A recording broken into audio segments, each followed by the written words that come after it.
soit béni. Alors ce matin, nous sommes là pour bénir l'union de notre frère Tekwa, Diaba et Linéville. Que Dieu te bénisse. Tu as bien fait de te marier. Et de notre sœur Lognon Zoa Jackie Patricia. Sœur Patricia, que Dieu te bénisse. Vous êtes maintenant arrivés, c'est la fin. Que Dieu te bénisse. Alors, le maire les a déjà unis. Nous allons seulement dire la bénédiction. L'église ne marie pas. Amen. Alléluia. Amen. Dans notre loi, si quelqu'un se met à faire mariage et puis l'État n'est pas au courant, ce pasteur, les textes disent qu'on peut l'arrêter. Junior, ils ont fait le droit, ils connaissent bien, ils nous ont lu tous les actes. Et nous, c'est la parole de Dieu que nous voulons mettre en pratique. Que le beau nom du Seigneur soit béni. Amen. Et puis ce matin, samedi matin, en fait, nous n'avons pas de réunion. C'est Élie et notre sœur Patricia qui ont décidé d'instituer cette réunion-là. Et nous sommes aussi là pour la faire. Amen. Que le beau nom du Seigneur soit béni. Plus fort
le nom du Seigneur soit béni. Alors, nous allons écouter à présent la parole de Dieu. Frère Eli, tu nous as invités ce matin à ton mariage et nous allons écouter la parole de Dieu. Tu as fait venir aussi notre sœur Sidonie qui est derrière, la femme du pasteur Thierry de l'assemblée de Dimboko. Elle sert le Seigneur là-bas. Elle est médecin, mais elle sert le Seigneur. Et sœur, nous sommes contents de te voir venir. Il y a aussi notre frère Jonas d'Atico. La diacre, il vient de loin. C'est lui qui l'a déplacé. Que le bon nom du Seigneur soit béni. Maintenant, cet instant-là, il faut pouvoir bien écouter la parole de Dieu. Parce que lorsque tout notre vie va finir, cette parole va nous être présentée. Alléluia. Alléluia. Faisons le choix de la bonne part. Frère, vas-y.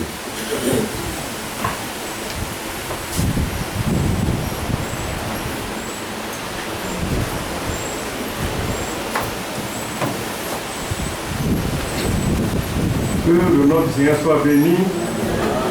Je salue tout le monde au nom de Jésus-Christ. Vous savez, il y a un cantique qui a été chanté. J'ai trouvé que Dieu vous bénisse. Mais j'ai vu beaucoup d'abonnements aussi quand on était à la mairie là-bas, du côté du Père. Que Dieu vous bénisse. Amen. On est heureux de voir tout ce monde. De voir Katé qui vient se marier tout récemment qui est là. C'est vraiment bon de se marier. C'est vraiment la main de Dieu. Qu'un homme se décide à prendre une femme, ça veut dire qu'il veut jouer un rôle social. Parce qu'il y a des gens qui refusent de jouer un rôle social. Ils sont dans le village, ils ont grandi, ils sont là, on ne sait pas ce qu'ils font, ils ne peuvent pas prendre une femme. Ils sont là comme ça. Et puis comme ça. Ils vieillissent, ils sont là. Ça, on appelle ça refuser de jouer un rôle social.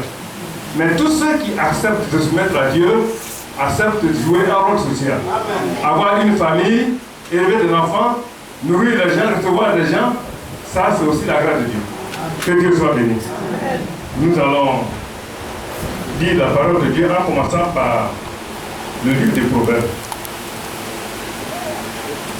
Proverbes chapitre 30. Voilà. Proverbes chapitre 30. On va lire à partir du verset 10. Et puis on va s'arrêter quand on voudra s'arrêter. Mais auparavant, nous allons nous incliner beaucoup. Seigneur, ce que nous allons faire, c'est lire. Chacun ici est allé à l'école, il sait lire. Mais la compréhension de ta parole, c'est le Saint-Esprit qui permet de la comprendre. Intervient, qu'elle ne soit pas interprétée, mais que nous prenions ce qui est écrit. Et que nous marchions avec cela au nom de Jésus notre Seigneur. Amen. À notre frère Tekwa Diaba, Eli Neville et l'Oignon Zoua Jackie Patricia. J'ai bien prononcé. Voilà. Que Dieu vous bénisse. Vous nous avez donné l'occasion de contempler le Seigneur un samedi matin, alors que habituellement c'est l'après-midi. Nous sommes heureux. Nous sommes là. Moi, je suis le plus heureux parce que je suis un ami de toute la famille. Du côté d'Akwendo, j'ai plein d'amis là-bas. Du côté Abromado, c'est aussi ma famille. Et je suis le plus heureux. Que Dieu soit béni. On va lire la parole de Dieu qui nous permet de nous asseoir sur ce que quelqu'un a dit tout à l'heure dans un cantique ou bien dans le commentaire. Il a dit, si l'Éternel ne bâtit la maison, ceux qui bâtissent travaillent en vain. Si vous voulez fonder une union, que Dieu n'est pas dedans, vous perdez votre temps. Parce que vous allez recommencer, vous allez recommencer, vous allez recommencer, et vous ne serez jamais satisfait. Mais quand on a fait les choses avec Dieu, on est tranquille. Amen.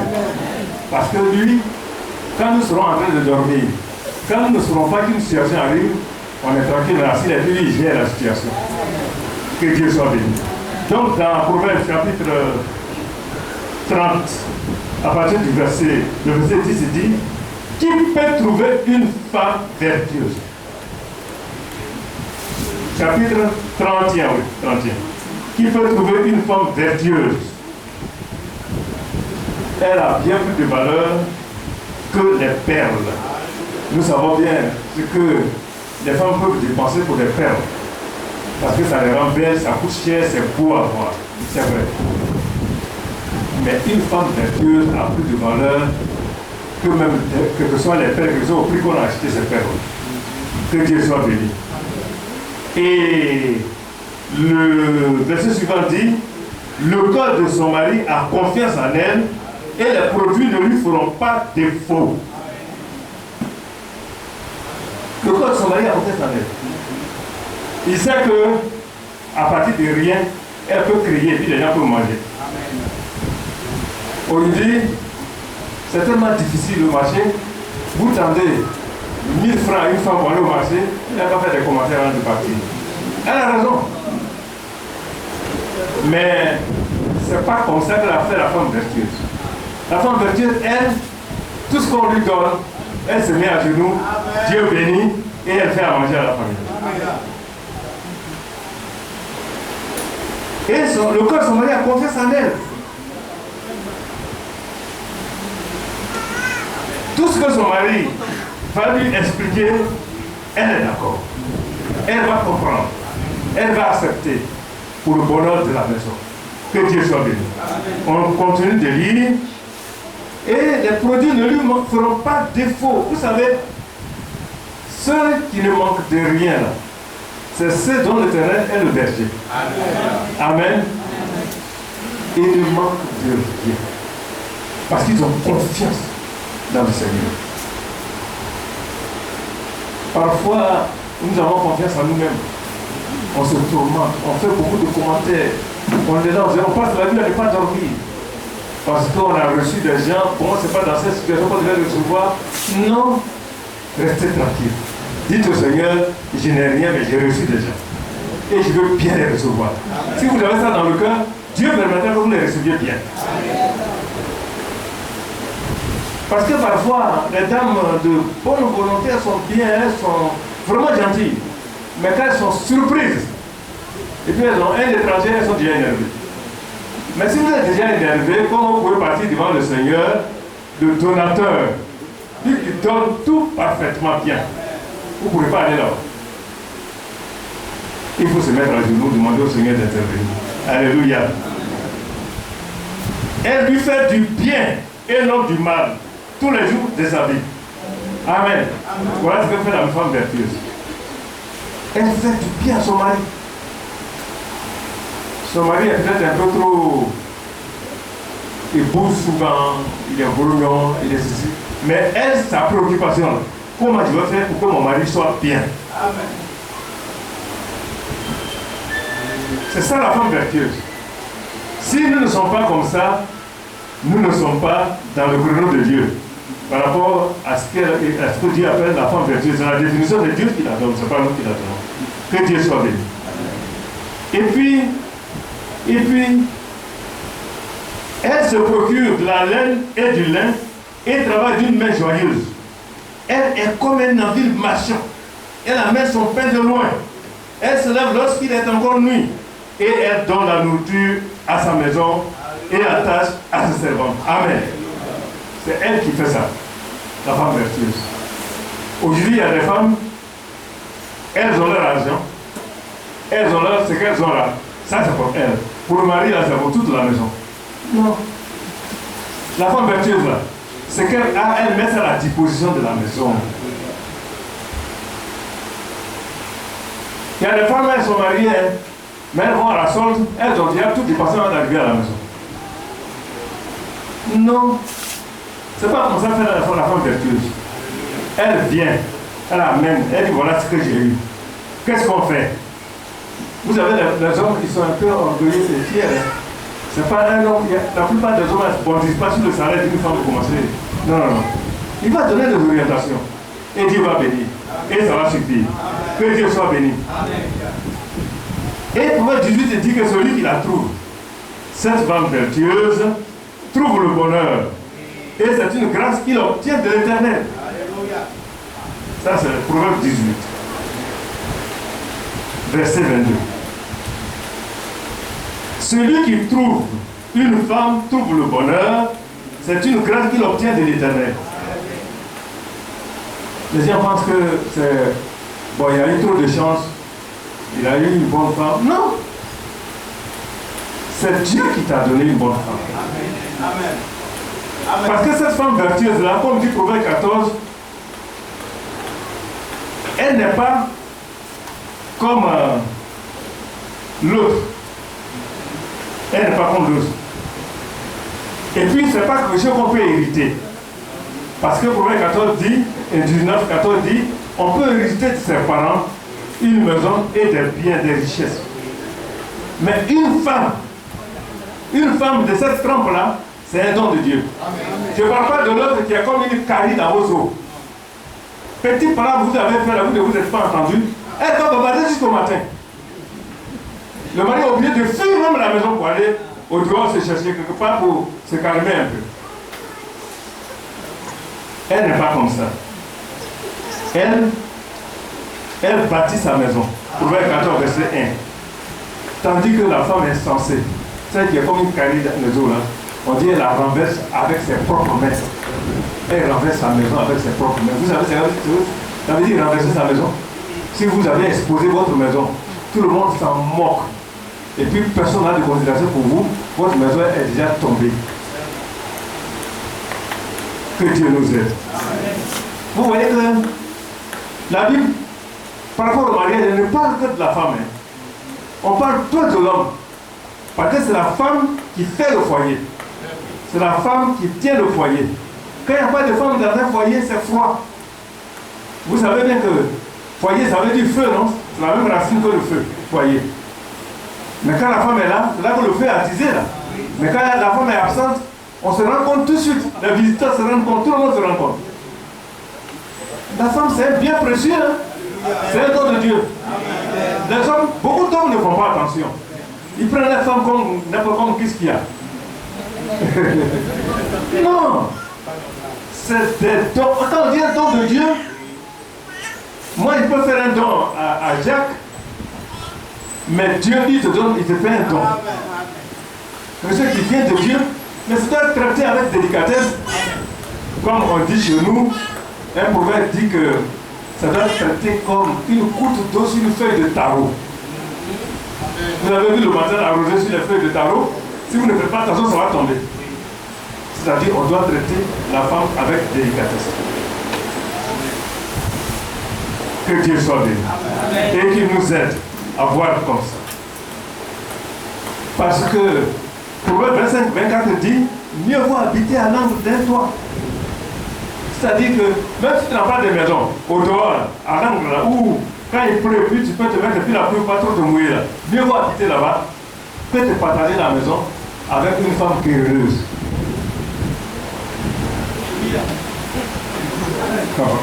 Je crois que vous avez vu ce que c'est qu'une femme querelleuse, non? Ah, il y en a, hein? Non, elle parle seulement. Elle parle seulement. Quand tu dis, bon, je suis un peu fatigué, je vais me coucher, voilà. Donc moi, je te fatigue. Moi, quand tu dis, tu te fatigues. Elle va bavarder. Elle va interpréter tout ce qu'on va dire. Mais la femme qui mérite d'être louée, c'est la femme vertueuse. Que le nom Seigneur soit béni. Éphésiens chapitre 5. Nous allons lire à partir du verset 22. Je ne ferai pas de commentaires. On va entendre ce que la parole de Dieu nous dit. Et maintenant, je demande à Patricia d'ouvrir bien les oreilles parce que c'est elle que je m'adresse. Femme, que chacune soit soumise à son mari, comme au Seigneur.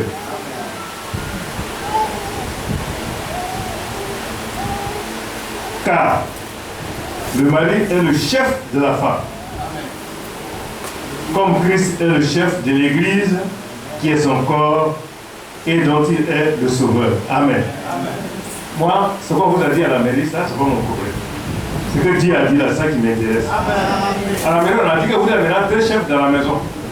Mais le Seigneur dit que Élie est ton chef.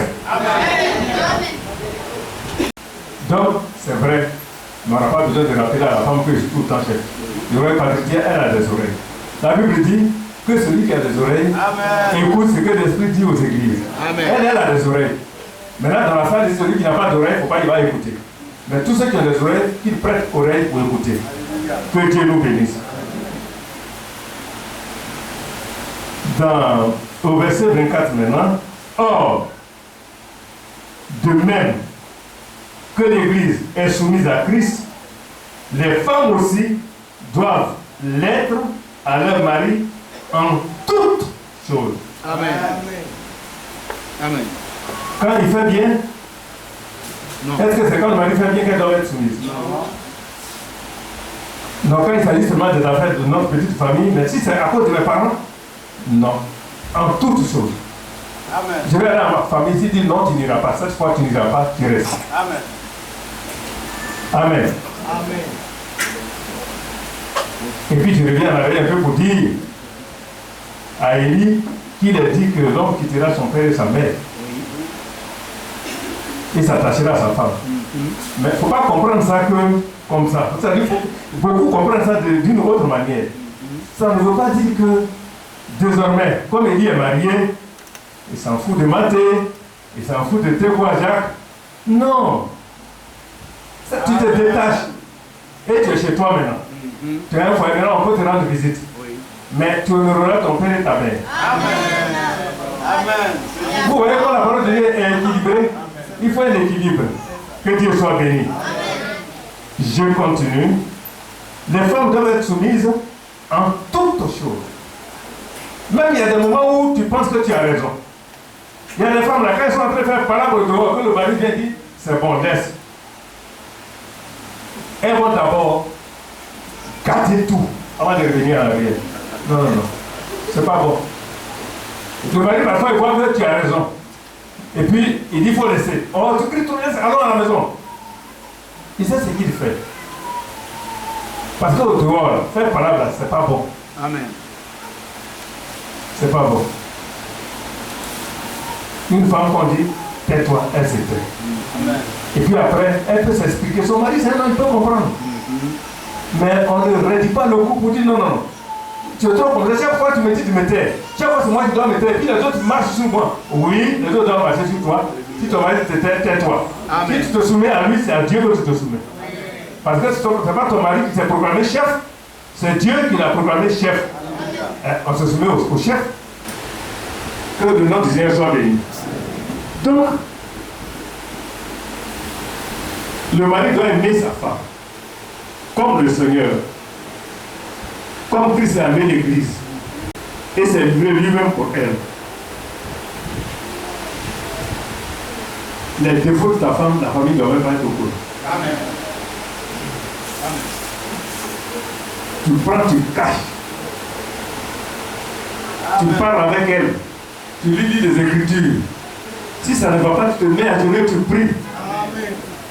Tu es en train de mourir comme ça pour elle. Tu peux même te priver de repas, jeûner. Seigneur, rends-moi ma femme. La voix qu'elle a prise là, je ne suis pas d'accord avec ça. Que le Seigneur soit béni.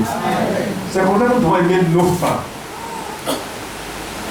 Il y a des foyers où on n'a jamais entendu des éclats de voix. Ça existe. Il y a des foyers aussi où on entend des éclats de voix, mais le Seigneur les a aidés et puis ça a disparu.